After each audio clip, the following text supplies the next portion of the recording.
خوبیاں صفات انسان میں وہ ہوتی ہیں کہ اگر انسان اپنے آپ کو ان خوبیوں کا خوگر کر لے، ان خوبیوں کا، ان صفات کا عادی بنا لے، تو اس کی زندگی بہت چین، سکون، راحتوں والی زندگی بسر ہوتی ہے۔ ایک بار تھوڑی ہمت تو کرنی پڑتی ہے ان خوبیوں کو اپنانے میں، وہ خوبیاں انسان کا مزاج بن جائیں، انسان کی عادت بن جائے، ان خوبیوں سے انسان متصف ہو۔ تھوڑی سی اس کے لیے ہمت تو کرنی پڑتی ہے، لیکن جب ایسی اچھی خوبیاں ایک انسان کے مزاج کا جز بن جائیں، اس کا حصہ بن جائیں، تو وہ انسان بہت چین، سکون، راحتوں والی زندگی گزارتا ہے۔ اور کچھ برائیاں ایسی ہیں کہ انسان کے پاس ہر طرح کی عزت کیوں نہ ہو، ہر طرح کا منصب کیوں نہ ہو، اور کیسا ہی کتنا ہی مال کیوں نہ ہو، لیکن کچھ برائیاں ایسی ہیں کہ اگر انسان خدا نہ کرے ان برائیوں میں پڑا ہوا اور وہ بری صفات اس کے اندر موجود ہیں، تو اس کا مال، اس کا منصب، اس کی قوت، اس کی شہرت، کوئی کام، وہ بے چین رہتا ہے، پریشان رہتا ہے، اس کی زندگی میں امن نہیں ہوتا، اس کی آنکھوں کو سکون نہیں ہوتا، دل مضطرب رہتا ہے۔ جناب رسول اللہ صلی اللہ علیہ وسلم نے صحابہ کرام پر جو محنت فرمائی، 13 سال مکہ میں اور 10 سال مدینہ، یہ 23 سال محنت کا زمانہ ہے، نبوی زمانہ۔ ان 23 سالوں میں آپ صلی اللہ علیہ وسلم نے صحابہ کرام کے گھر بار کے بنانے پہ توجہ نہیں دی کہ اچھے گھر بن جائیں، اس پر توجہ نہیں دی کہ ان کی شہرت زیادہ ہو جائے، مال بڑھ جائے، اس پر توجہ نہیں دی، بلکہ آپ جب احادیث مبارکہ میں اور صحابہ اکرام کی زندگی کا مطالعہ کریں گے تو اندازہ ہوگا کہ آپ صلی اللہ علیہ وسلم نے اپنی انتھک محنتیں صحابہ اکرام کے اندر اچھی صفات پیدا کرنے پہ لگائیں، اچھی صفات، اچھی عادتیں، اچھے اخلاق، بلند کردار۔ وہ لوگ اذا رؤوا ذکر اللہ، کہ جنہیں دیکھ کر اللہ یاد آ جائے، جن کو دیکھ کر کافر مسلمان ہو جائیں، جن کے دیکھنے سے انسان کو سکون ملے۔ آپ علیہ السلام نے صفات بنانے پر، یعنی اچھی خوبیاں، اچھی عادتیں پیدا کرنے پر محنت فرمائی۔ ان خوبیوں میں ایک اہم ترین خوبی جو ہر ایمان والے میں ہونی چاہیے، وہ خوبی ہے العفو والتسامح، معاف کرنا، التسامح، چشم پوشی سے کام لینا، عفو درگزر، اس کو اپنی خوبی، اپنی صفات کا جزو عنصری لازمی حصہ بنا لینا۔ کیسی ہی تکلیف کیوں نہ آ جائے، کیسے ہی کوئی آدمی زیادتی کیوں نہ کر دے، میرا مزاج ایسا ہو کہ میں معاف کرنے والا ہوں، میں چشم پوشی کرنے والا ہوں۔ آپ صلی اللہ علیہ وسلم نے بہت زیادہ صحابہ اکرام پہ اس پہ زور دیا، بلکہ خود اللہ رب العزت کی 99 صفات میں ایک اہم ترین صفت العفو الکریم، یہ اللہ رب العزت کی صفات میں، بلند ترین صفات میں ایک عفو و کریم ہے۔ یا عفو یا کریم، یا عفو یا کریم، معاف کرنے والا اور انتہائی نرمی رکھنے والا، کریم۔ قرآن پاک میں بھی اللہ رب العزت نے سورہ احزاب آیت نمبر 70 میں ارشاد باری تعالی ہے، یا ایھا الذین آمنوا اتقوا اللہ، اے ایمان والو اپنے ہر کام میں اللہ سے ڈرتے رہو، وقولوا قولا سدیدا، اور ہمیشہ درست بات کہو، صحیح بات کہو، کبھی کوئی ایسی بات نہ کرو جس میں کسی دنیاوی لالچ، طمع، کسی فائدے کی خاطر آدمی سچ سے پیچھے ہٹ جائے، ہمیشہ درست بات۔ قرآن پاک کی آیات میں جب غور کیا جائے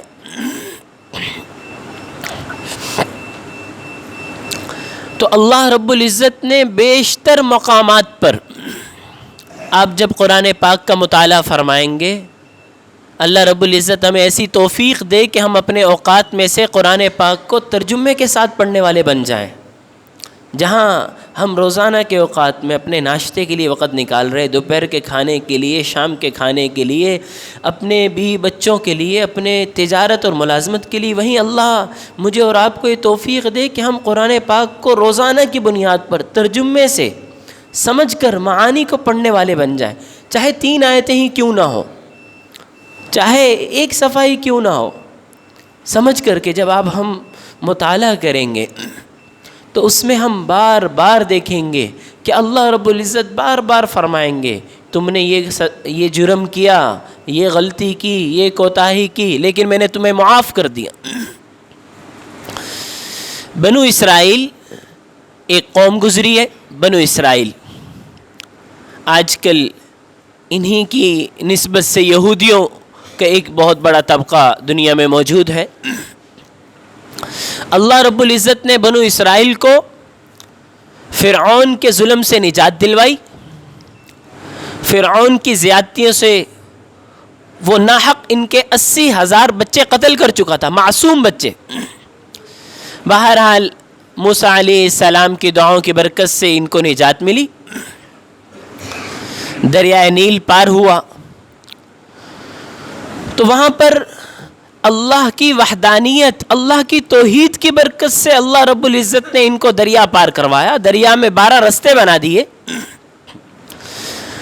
تو اللہ کی توحید کو چھوڑ کر یہ بنو اسرائیل والے آپ جناب سیدنا موسیٰ علیہ السلام کی نبوت کو چھوڑ کر ایک بچڑے کی عبادت کرنے لگ گئے،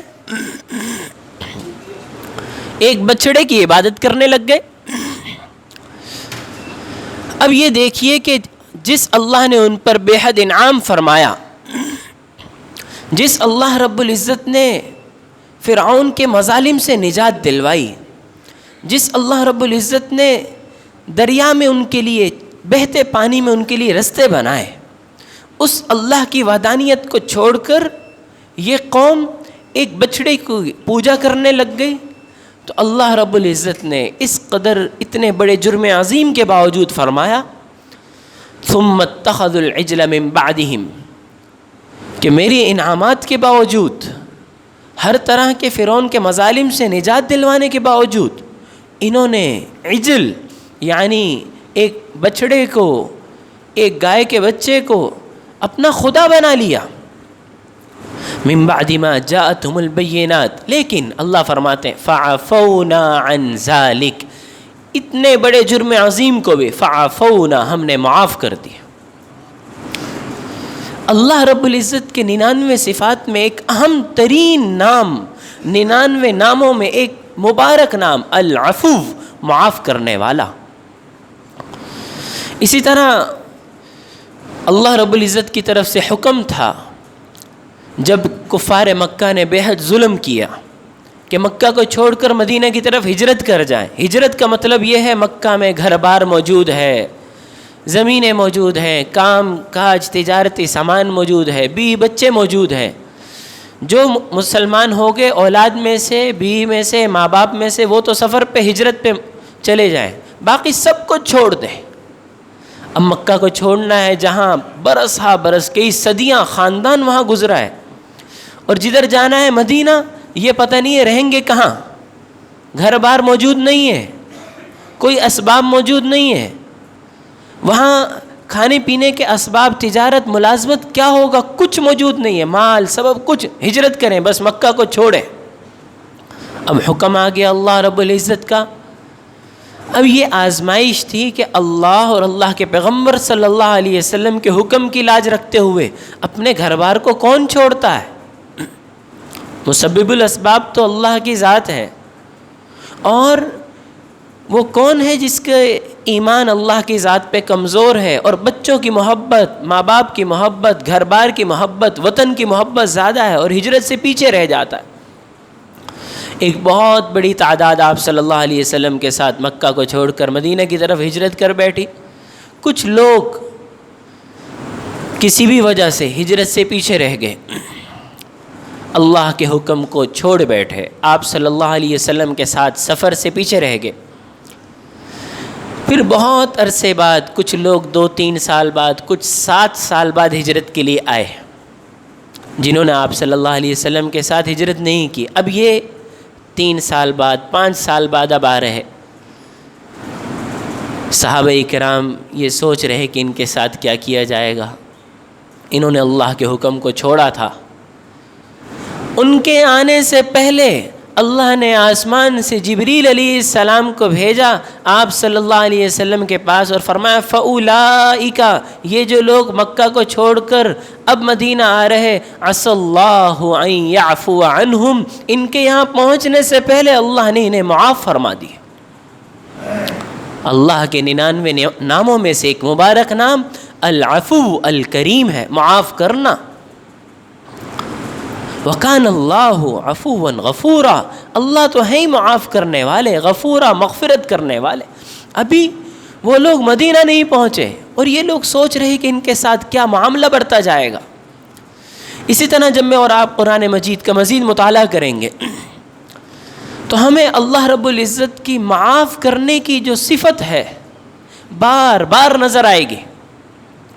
ایک آیت مبارکہ میں اللہ رب العزت فرماتے ہیں ان تبدو خیرا او تخفوہ، نیکی کا کام تم سب کے سامنے کھلم کھلا کرو، او تخفوہ یا نیکی کو چھپ کر کے کرو کہ صرف اللہ ہی کو معلوم ہو، یا سب کے سامنے کرو تاکہ لوگوں میں اس نیت سے کہ لوگوں میں بھی کرنے کا شوق پیدا ہو. او تعفو عن سوء، یا کسی نے کوئی زیادتی کر دی، سوء برائی ظلم اور زیادتی کو کہا جاتا ہے، کسی نے کوئی زیادتی کر دی اور ایمان والو او تعفو آپ نے ان کو معاف کر دیا، فَأُولَئِكَ عَسَى اللَّهُ أَن يَعْفُوَ عَنْهُمْ، اگر آپ کسی کی زیادتی پر معاف کرو گے تو اللہ کل روز محشر آپ کے ساتھ معافی کا معاملہ فرمائیں گے. معاف کرنے والے جو دنیا میں عفو درگزر لوگوں کی زیادتی اور ظلم کو برداشت کرنے والے ہوں گے، اللہ ان کے ساتھ اپنی 99 صفات میں جو ایک اہم ترین صفت عفو ہے اس کا معاملہ فرمائیں گے اور انہیں معاف فرمائیں گے. وَهُوَ الَّذِي يَقْبَلُ التَّوْبَةَ عَنْ عِبَادِهِ، سورہ شورى آیت نمبر 25. وَهُوَ الَّذِي يَقْبَلُ التَّوْبَةَ عَنْ عِبَادِهِ، وہی تو اللہ کی ذات ہے کہ جو اپنے بندوں کی توبہ قبول فرماتا ہے. وَيَعْفُو عَنِ السَّيِّئَاتِ، اور ان کی کوتاہیوں ان کی برائیوں کو معاف کرنے والا ہے. تو بارہا آیت مبارکہ ہر صورت میں کہیں نہ کہیں کسی نہ کسی موڑ پر آپ کو یہ نظر آئے گا اللہ رب العزت فرما رہے کہ میں معاف کرنے والا ہوں، اگر یہ کام کیا تو میں معاف کرنے والا، تم نے یہ خطا کی میں معاف کرنے والا. پھر انبیاء کرام کے واقعات قرآن پاک میں مختلف صورتوں میں موجود ہیں. ایک واقعہ بہت معروف اور ہر ایمان والے کو اس واقعے کو سننے میں بہت لطف آتا ہے، حضرت یوسف علیہ السلام کا واقعہ. 10 بھائی ہیں اور یہ سب سے چھوٹے ہیں، انتہائی حسین جمیل ہیں، اور والد صاحب کی اولاد میں سب سے چھوٹے بیٹے ہیں، اور باپ کو ویسے بھی اپنے چھوٹے بچے سے زیادہ محبت ہوتی ہے. بڑے بھائیوں کو حسد ہو گیا اور انہوں نے ان سے یہ سوچ کر کہ ابا ہمیں توجہ ہی نہیں دے رہے، اور یوسف علیہ السلام کو کنویں میں پھینک دیا. قافلہ آیا، قافلے والے نے کنویں میں ڈول ڈالا پانی نکالنے کے لیے، اور اس میں یوسف علیہ السلام اس ڈول میں باہر آ گئے. انہوں نے کہا کہ یہ کیا، یہ تو ایک معصوم بچہ انتہائی حسین جمیل. اس زمانے میں غلاموں کا مزاج تھا، بس سمجھا کہ یہ بھی غلام ہے، اس کو بیچیں گے، بڑے پیسے اور قیمت ملے گی. بیچا. خریدنے والوں میں مصر کے گورنر کی بیوی نے ان کو خرید لیا. یوں اللہ نے کنویں سے نکال کر مصر کے گورنر کے گھر میں پلنے کا اور تربیت کا موقع ملا. وہاں جوان ہو گئے. پھر وہاں سے گورنر کی بیوی کی نیت خراب ہو گئی ان سے غلط سوچ وچار کرنے، تو انہوں نے ان پر الزام لگایا بدنیتی کا. یوں یوسف علیہ السلام گورنر کے گھر 35 سال رہنے کے بعد جیل میں چلے گئے. جیل میں پہنچے تو بادشاہ کو خواب آ گیا. خواب میں دیکھا کہ میں دیکھ رہا ہوں کہ 7 گائیں ہیں اور صحت مند موٹی فربا, اور پھر خواب میں دیکھا کہ دیگر 7 گائیں ہیں وہ ان کو کھا رہی ہیں, ان صحت مند گایوں کو. بادشاہ نے اپنے وزراء سے پوچھا کہ اس طرح کا میرا خواب ہے. وزیروں نے کہا ہمیں تو علم نہیں. یوسف علیہ السلام تک ایک صاحب نے کہا کہ وہ بھی پہلے قید میں تھا, کہ جب میں قید میں تھا تو ایک قیدی تھا, یوسف اس کا نام تھا, وہ خوابوں کی تعبیر بہت اچھا بتاتا تھا, میں اس سے پوچھ کر کے آتا ہوں. خواب کی تعبیر بتائی کہ یہ جو 7 موٹی گائیں ہیں اس سے مراد ہے کہ 7 سال ایسے آئیں گے جن میں خوب فصلیں ہوں گی, اچھی طرح بہت فصل, دگنی فصل ہوگی. پھر ان 7 سالوں کے بعد 7 سال ایسے آئیں گے جس میں قحط ہوگا, بارشیں نہیں ہوں گی. اس لیے جو پہلے 7 سال ہیں اس کے اندر فصلوں کو ضرورت کے اعتبار سے استعمال کر کے باقی گندم کو اس کی ڈالی سے نہ نکالا جائے, بالیوں سے نہ نکالا جائے, تاکہ اگلے 7 سالوں میں اس کو استعمال کیا جائے. خواب کی عجیب تعبیر, 7 گائے 7 سال, کمزور گائے قحط, اور صحت مند گائے جو ہیں وہ بہت ہریالی والے خوشحالی والے سال. اس کو لے کر آؤ, یہ کیسا آدمی ہے. قید سے نکالا, قید سے واپس آئے. بادشاہ نے ان کو ان 14 سالوں کا گورنر بنا دیا, وزیر مالیات بنا دیا. تو یوں قید سے نکل کر واپس پھر اللہ نے عزتوں سے نوازا. پھر 7 سال گزرے. پہلے 7 سال یوسف علیہ السلام نے فصلوں کو اچھے طریقے سے ان کو استعمال فرمایا, کچھ کو اگلے 7 سالوں کے لیے سٹور کیا. جب قحط آیا تو قحط وہاں بھی پہنچا. جن بھائیوں نے یوسف علیہ السلام کو کنویں میں پھینکا تھا تو قحط وہاں تک بھی پہنچا, وہ بھی پریشان. انہیں علم ہوا کہ ایک گورنر ہے اور اس طرح وہ لوگوں کو غلہ دے رہا ہے, تو یہ بھائی بھی سب غلہ لینے پہنچ گئے. تو یوں جن بھائیوں نے کنویں میں پھینکا تھا وہ بھائی آج غلہ لینے. تو قصہ مختصر, یوسف علیہ السلام ان کو پہچان گئے. وجاء اخوۃ یوسف علیہ السلام کے بھائی جنہوں نے کنویں میں پھینکا ایک معصوم بچے کو. فدخلوا علیہ, وہ یوسف علیہ السلام کے سامنے داخل ہوئے. فعرفہم, یوسف علیہ السلام نے انہیں پہچان لیا کہ تو میرے بھائی ہیں. تو بہرحال جب سارا واقعہ گزر گیا تو کہنے لگے, یوسف علیہ السلام نے پوچھا کیا تمہارا کوئی اور بھائی بھی تھا؟ کہنے لگے ہاں ایک بھائی تھا فلاں اور فلاں. تو فرمایا کہ قالوا اِنَّكَ لَأَنْتَ یوسف, کیا آپ یوسف تو نہیں ہو؟ بھائیوں نے کہا. یہ واقعہ سنانے سے مقصد اللہ رب العزت کی 99 صفات میں ایک اہم صفت العفو, معاف کرنا. اور یہ وہ خوبی ہے جو اللہ ہر ایمان والے میں دیکھنا چاہتے ہیں. اور یہ وہ خوبی ہے کہ اگر میں اور آپ تھوڑی سی محنت کر کے اپنے اندر معاف کرنے کی عادت پیدا کر لیں, کسی کے ظلم کو زیادتی کو برداشت کرنا, سہ لینا, تو ہم بہت چین سکون راحت والی زندگی گزاریں گے. اِنَّكَ أَنْتَ یوسف, کیا تم یوسف ہو؟ قال انا یوسف, ہاں میں یوسف ہی ہوں. وَهَذَا أَخِي, یہ میرا بھائی ہے. قد من اللہ علینا, اللہ نے ہم پر بہت احسان فرمایا.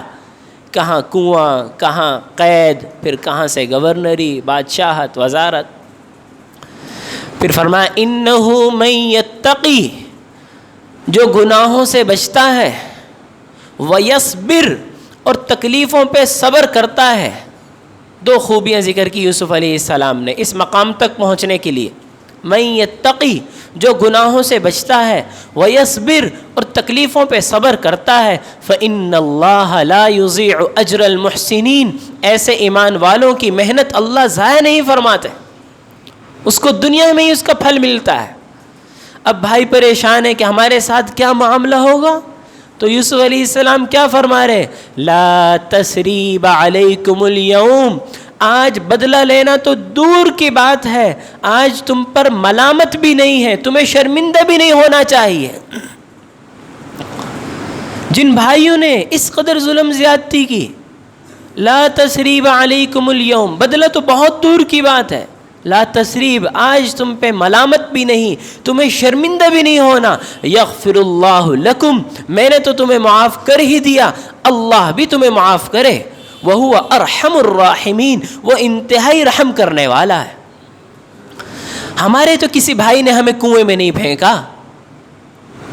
جو ہمیں سبق ملتا ہے واقعے سے، معمولی معمولی واقعات پر، معمولی معمولی باتوں پر، اٹھنے بیٹھنے میں، رہن سہن میں، اور ایسی ناراضگیاں کہ کئی دن، ہفتے نہیں، کئی سال گزر جاتے ہیں.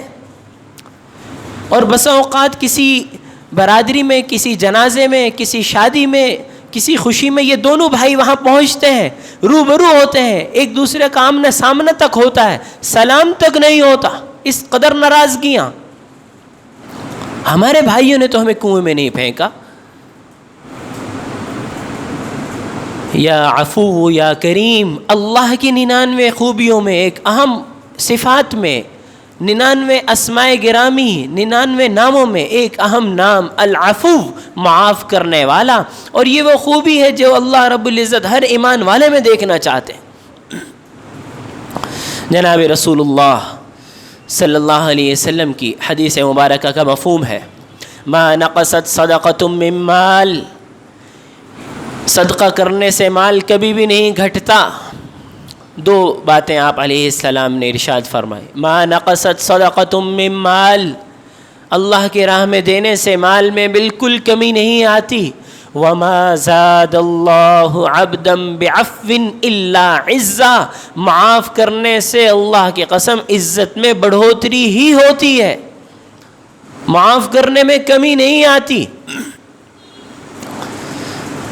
اللہ تعالیٰ معاف فرمائے کہ ایسے دوست جو یہاں تک کہہ رہے کہ تم کیسے آدمی ہو، تم نے اسے پوچھا تک نہیں ہے، تم نے پوچھا تک نہیں ہے. یہ دوست نہیں ہے، یہ دشمن ہے جو لڑا رہے ان بھائیوں کو، ان خونی رشتہ داروں کو.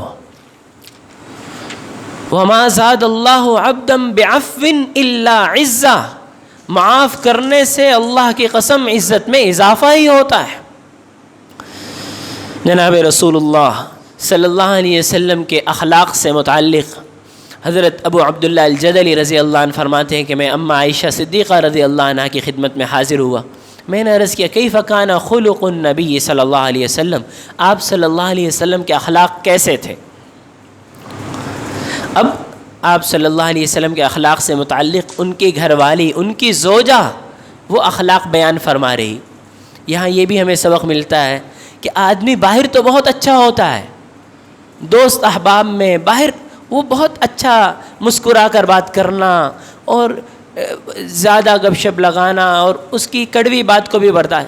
گھر میں آدمی اصل پتہ چلتا ہے گھر میں کیسا ہے، اپنے بیوی بچوں کے ساتھ کیسا ہے. اب آپ صلی اللہ علیہ وسلم کے بارے میں ان کی زوجہ مطہرہ فرما رہی کان رسول اللہ صلی اللہ علیہ وسلم احسن الناس خلقا، اخلاق میں انتہائی اعلیٰ معیار والے. لم یکن فاحشہ، کبھی حضور علیہ السلام نے فحش گندی بات نہیں فرمائی. ولا متفاحشہ، کبھی حضور علیہ السلام نے گالم گلوچ نہیں فرمائی. ولا صخابا بالاسواق، کبھی اونچے لہجے میں بات نہیں فرمائی. چیخ کر بات کرنے کو صخاب کہتے، اونچے لہجے میں بات نہیں فرمائی چیخ چیخ کر. ولا یجزی بالسیئۃ السیئۃ، کبھی برائی کا بدلہ برائی سے نہیں دیا. ولیکن یعفو ویصفح، جب بھی کبھی کوئی غلطی ہو جاتی ہمیشہ یعفو معاف فرما دیتے، ویصفح اور درگزر فرماتے، معاف فرمانے والے، درگزر کرنے والے.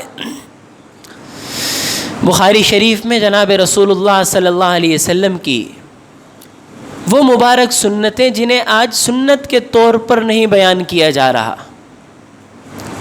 یہ تو سنت ذکر کی جاتی ہے کہ حضور علیہ السلام کی مسواک کرنا سنت ہے، حضور علیہ السلام نے 3 بار اعضاء کو دھویا، یہ سنتیں ہیں.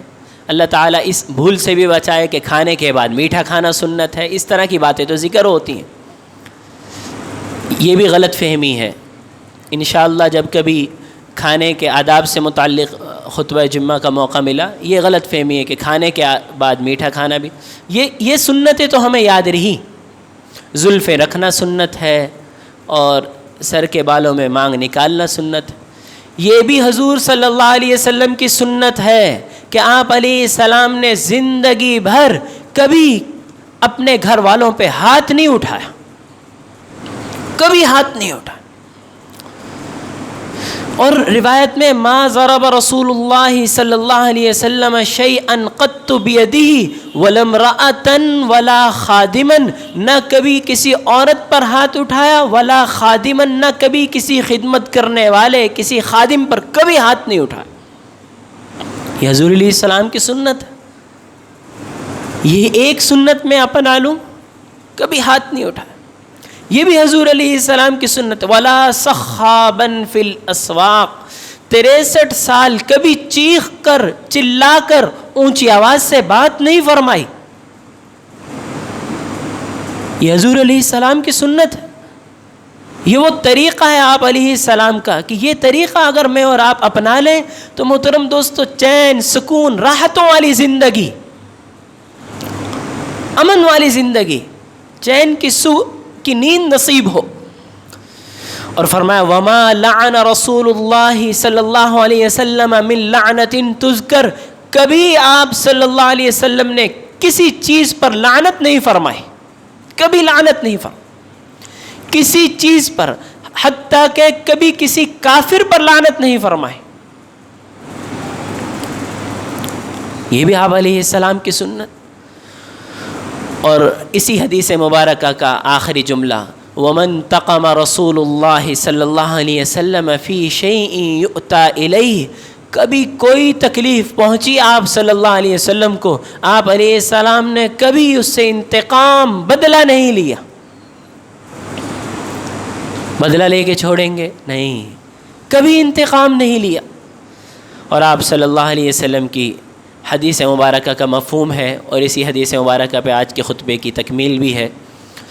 آپ علیہ السلام نے فرمایا کہ روز محشر اللہ رب العزت علی رؤوس الخلائق، ساری مخلوقات وہاں جمع ہے، ساری انسانیت وہاں جمع ہے، آدم علیہ السلام سے لے کر قیامت تک، رؤوس الخلائق، ان سب کے سامنے اللہ رب العزت اعلان فرمائیں گے کہ وہ آدمی من کظم غیظا، جس نے کسی غصے کے وقت، کسی تکلیف کے وقت اپنے غصے کو پی لیا اور اس نے معاف کر دیا، وَهُوَ قَادِرٌ عَلَىٰ أَن يُوَفِّيَ، حالانکہ اس کو قدرت تھی، وہ بدلہ لے سکتا تھا، بدلہ لینے کے باوجود اس نے معاف کر دیا، ساری انسانیت کے سامنے اللہ رب العزت اسے بلائیں گے اور فرمائیں گے کہ جنت میں جس حور کو چاہو اپنے لیے لے لو، اور بغیر حساب کتاب کے جنت میں داخلہ عطا فرمائیں۔ دعا ہے ارحم الراحمین ہم سب کو یہ خوبی، مبارک صفت، معاف کرنا